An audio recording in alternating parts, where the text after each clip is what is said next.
Hello sa inyo. Alam nyo ba, may isang sikat na kwento si Jesus, isang parable o talinghaga na tungkol sa pagiging handa. Sobrang importante nito, kaya't ating alamin. Okay, para mas ma-imagine natin, isipin nyo to. Gabi, tapos may isang malaki at masayang wedding party. Ang saya, di ba? Puno ng ilaw, may music, parang ang ganda. So, sa kwento ni Jesus, meron daw 10 kabataang babae, mga bridesmaids sila. Lahat sila nag-aabang sa pagdating ng groom, yung lalaking ikakasal, para magsimula na yung party. So ayun na nga, yung 10 bridesmaids, sabay-sabay silang naghihintay. Gabi kasi, kaya bawat isa sa kanila may dalang ilawan para maliwanag yung daan. Ang kaso, ang tagal dumating ng groom. Inabot na sila ng antok, kaya ayun, natulog silang lahat. Tapos, bigla, sa kalagitnaan ng gabi, may sumigaw, "Nandiyan na ang groom! Salubungin nyo na!" So boom! Gisingan ang lahat. Eto na, party time na. Nakita nila yung prosesyon na palapit, ang liwanag ng mga sulo at ang saya ng tugtugan. Dali-dali tumayo yung mga bridesmaids para ayusin yung mga ilawan nila. Pero, dito na natin makikita na hindi pala sila pare-pareho. May malaking pagkakaiba sa kanila. So, ano yung pinagkakaiba? Well, nahati sila sa 2 grupo. May 5 matatalino o sabihin na nating yung mga handa. Bakit? Kasi nagdala sila ng extra na langis, just in case. Pero yung kabilang 5, nakalimutan nilang magdala. Kaya yung mga ilaw nila, malapit ng mamatay. Nagmakaawa yung 5 hindi handa. Pahingi naman kami ng langis nyo. Pero sabi nung matatalino, sorry, hindi pwede, kasi baka tayong lahat ang maubusan. Kaya yung 5, kumaripas ng takbo para bumili ng langis. Ang problema, habang wala sila, dumating na yung groom, pumasok na lahat sa party at sinarado yung pinto. Naiwan sila sa labas.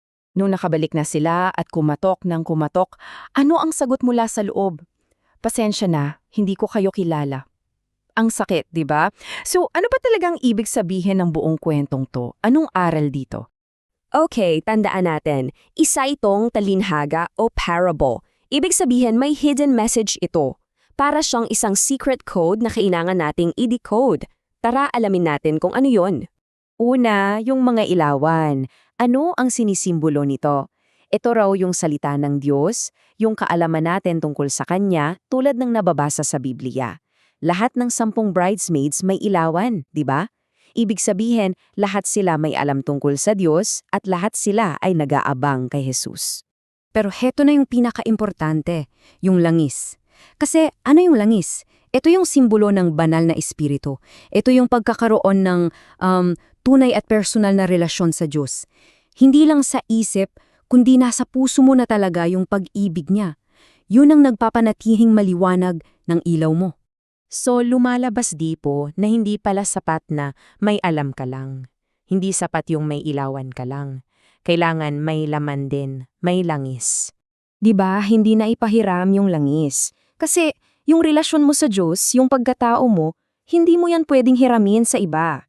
Walang pwedeng maniwala para sa'yo. Kailangan personal yan, sariling sikap, kumbaga. Okay. So, kung yung langis ay yung pag-ibig ng Diyos sa puso natin, paano natin mapapanatiling puno yung lalagyan natin? Paano ba yung sinasabing pagiging handa sa araw-araw? Well, sabi sa Biblia, ang pagpapaliwanag ng ilaw natin ay sa pamamagitan ng paggawa ng mabuti.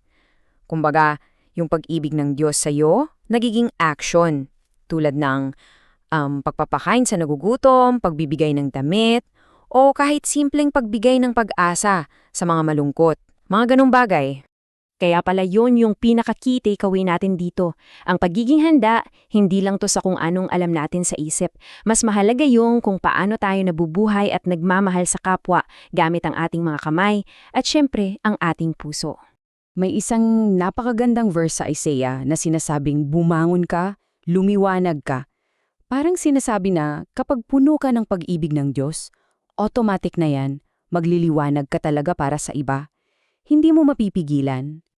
So, bago tayo magtapos, isipin natin, ngayong linggo, paano mo kaya paliliwanagin ang ilaw mo para sa isang tao, kahit isang maliit na bagay lang? Ayan, sana may natutunan kayo. Maraming salamat sa pagsama ninyo.